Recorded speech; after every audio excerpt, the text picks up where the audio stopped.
بسم الله الرحمن الرحیم.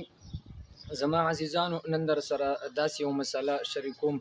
یقینا ډیر نوجوانان ډیر ملګري مونځ او دس کوي او الحمدلله ډیر خلک دیندار دي، خو به هر حال یو غلطي کوي په دې مونځ کې. هغه دا چې اکثر سرتور سره مونځ کوي، یعنی په سر باندې ټوپۍ نه وي. نو زما ستاسو نه هغه برادرانه التماس او گزارش دی چې کله مونځ کوئ نو ټوپۍ په سر وي. خو ډیر خلک دا غلط فهمي کې پراته دي چې سرتور سرم چې کوم دی مونځ دا سنت دی. نو په دې خبرې زه تاسو سره دغه 2-3 منټه ویډیو جوړوم. محترمو، احادیثو نچوړ خلاصې زه تاسو ته وایم، ځکه په دې 2-3 منټو کې دغه ټول احادیث مخې ته راوړل دا خو یقینا ګرانه ده، خو زه به تاسو ته دغه احادیثو خلاصه ویم.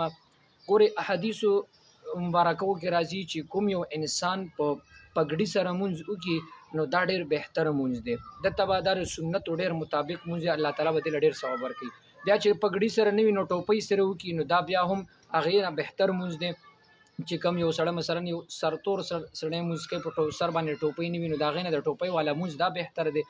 او اوس یو سړی مثلا تور سره مونځ کوي، مونځ کېږي محترمو، مونځ خو به هر حال کېږي، خو د سنت مطابق منی. بیا ځکه د سنت مطابق مونځ دوه قسمه دی، یو په سر باندې پټګۍ چې وي او مونځ کوي، یا چې په سر باندې یو ټوپۍ وي دې سره مونځ کوي، دا د سنت مطابق دی.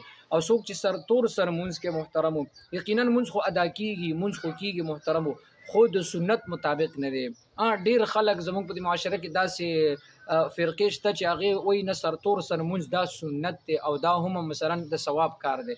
نو ګوري محترمو، د نبی علیه الصلاۃ والسلام به سپین پټګی یا به تور پګړی تور پګړی به اکثرو مونځ به یې کوله، کله نه کله به ټوپۍ وه. نو دا هغه سنت طریقه ده. د دې نه خلاف سرتور سره مونځ کول محترمو دا هیڅ قسمه سنت نه دی. مونځ کېږي محترمو.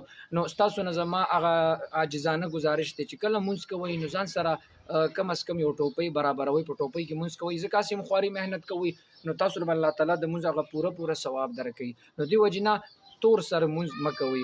اگر چې تور سره مونځ کېږي خو به هر حال د سنت مطابق نه دی. نو تاسو کوشش کوئ چې کله مونځ کوئ نو ټوپۍ په سر وئ، دا مسلمان هغه پہچان دی. اوس ټوپۍ کم رنګ کې وي نو هغه ستاسو خوښه ده، که تور رنګ کې وي هر یو کلر کې وي، خو بهتره دا ده چې سپین رنګ کې ټوپۍ وي یا تور کلر کې وي، دا دواړه، ځکه چې پګړی سپین یا تور دی. نو دې وجې نه چې نور هر کلر کې ټوپۍ وي خو ټوپۍ په سره وي. خو یو خبره دا چې ټوپۍ د کپړې یا د تارونو وي، ګوره پلاستیکي ټوپۍ دام ټیک نه ده. ګوره دې کې مونځ هغه نه دی. نور به هر حال سستی مه کوئ. د سستۍ د وجې نه چې یو سړی مثلا تور سر مونځ کوي نو یقینا ثواب ورته کم میلاویږي. نو سرتور سر مونځ مه کوئ محترمو.